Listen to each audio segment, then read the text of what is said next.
کہہ دو کہ میں تمہاری طرح کا ایک بشر ہوں، البتہ میری طرف وہی آتی ہے کہ تمہارا معبود وہی ایک معبود ہے۔ یہ بھی کہہ دو کہ اگر میں اپنے پروردگار کی نافرمانی کروں تو مجھے بڑے دن کے عذاب کا خوف ہے۔ کہہ دو کہ میں تم سے یہ نہیں کہتا کہ میرے پاس اللہ تعالیٰ کے خزانے ہیں، اور نہ یہ کہ میں غیب جانتا ہوں، اور نہ تم سے یہ کہتا ہوں کہ میں فرشتہ ہوں۔ میں تو صرف اس حکم پر چلتا ہوں جو مجھے اللہ کی طرف سے آتا ہے۔ کہہ دو کہ میں اپنے فائدے اور نقصان کا کچھ بھی اختیار نہیں رکھتا مگر وہ جو اللہ چاہے، اور اگر میں غیب کی باتیں جانتا ہوتا تو بہت سے فائدے جمع کر لیتا اور مجھ کو کوئی تکلیف نہ پہنچتی۔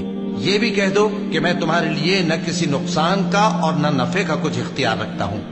یہ بھی کہہ دو کہ اللہ کے عذاب سے مجھے کوئی پناہ نہیں دے سکتا اور میں اس کے سوا کوئی جائے پناہ نہیں پاؤں گا۔ ہاں، اللہ کی طرف سے احکام کا اور اس کے پیغاموں کا پہنچا دینا ہی میرے ذمہ ہے، اور جو شخص اللہ اور اس کے پیغمبر کی نافرمانی کرے گا تو ایسوں کے لیے جہنم کی آگ ہے۔